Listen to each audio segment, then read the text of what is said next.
আসাদুজ্জামান খান কামাল এবং সেনাপ্রধান এবং শেখ হাসিনা ওবায়দুল কাদের এই ফাঁসি বাংলার মাটিতে সারা বাংলাদেশের জনগণ। বিসমিল্লাহির রহমানির রহিম। আজকে শ্রদ্ধার সাথে স্মরণ করছি যমুনা টিভিকে। বাংলাদেশের যত চ্যানেল ছিল তার ভিতরে যমুনা টিভি সত্য প্রকাশ করেছে, কিন্তু আর কোন চ্যানেল সত্য প্রকাশ করে নাই। এই জন্য ৭১ জানাল মানাল সব পুজা আজকে ছাই করে দিয়েছে বাংলাদেশের জনগণে। এবং আমি সর্বপ্রথম স্মরণ করি আমার বাংলাদেশের ছাত্র ছাত্রী, আমার ছেলে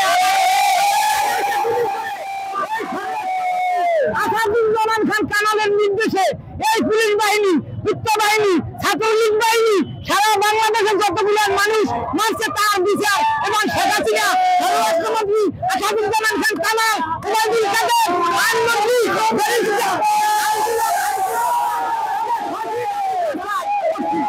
এবং বাংলাদেশে কোন মানুষ স্বাধীনভাবে এই লীগের আমলে কথা বলতে পারে না।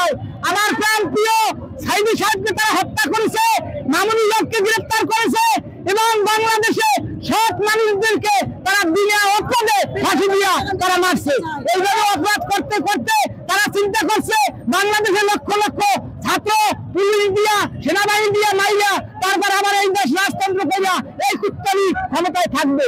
কিন্তু আজকে আমার মা, বোন, ভাই,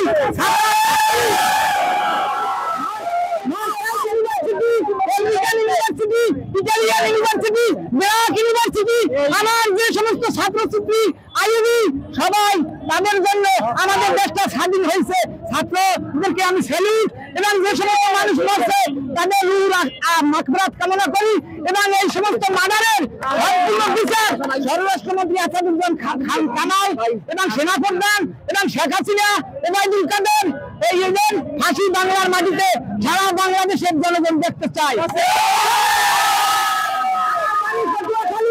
পটুয়াখালী এক আমার শ্রদ্ধাভাজন মশাল ইয়ারবাস আলতাফ হোসেন চৌধুরী, সাবেক স্বরাষ্ট্রমন্ত্রী, তার সিলের আমি একজন বিএনপির সাধারণ কর্মী, একজন কর্মী।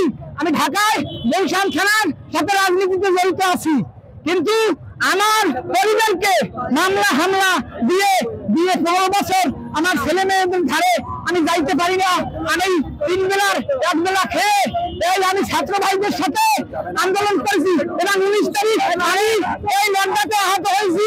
দুর্নীতলায় আমি চিকিৎসা করে তখন মোটামুটি সুস্থ হয়েছি, কথা বলতে পারি না। যমুনা টিভিকে ধন্যবাদ। আমার সম্প্রচারটা সারা বাংলাদেশে আপনারা একটু প্রচার করবেন।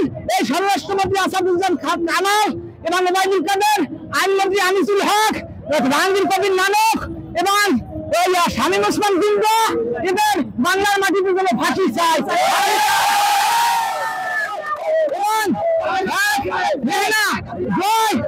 হাজার হাজার লক্ষ লক্ষ কোটি এরপিএস, এরপিওন 400 কোটি, 500 কোটি, 1000 কোটি টাকা বাংলাদেশ থেকে নিয়ে পালাইছে। এই টাকা বাংলাদেশে যেন ফেরত পায়, এইটা আমি আপনাদের কাছে আপত্তি জানাই।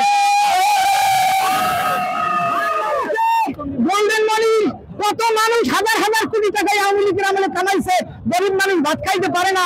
একটা ডিম 20 টাকা, এক কেজি চাল 80 টাকা, এক কেজি মুসুরি ডাল 120 টাকা, এক কেজি তেল 90 টাকা, 200 টাকা, এক কেজি ডিজেল 16 টাকায় কিনছি, এক কেজি ডিজেল আজকে 110 টাকা। নিত্য প্রয়োজনীয় মানুষ আমরা গরিব মানুষের কিনলে খাবার মতো এই আওয়ামী লীগের আমলে আমাদের সমর্থন ছিল না। এখন দেশের প্রেক্ষাপটে আমাদের একটু কষ্ট হবে এই দেশটা বিষয়কে, কিন্তু তারপরে আমরা কষ্ট স্বীকার করে নেব। কিন্তু আমাদের ছাত্রছাত্রী সারা বাংলাদেশে বিএনপির যত অসংখ্য মানুষ মারছে এই বিচার বাংলার মাটিতে চাই। আমার এই আপত্তি এবং যমুনা টিভিকে স্যালুট। যমুনা টিভি আমার বাংলাদেশের ছাত্রছাত্রী যত জায়গায় মারছে সঠিকভাবে সম্প্রচার করছে। আমি নিজে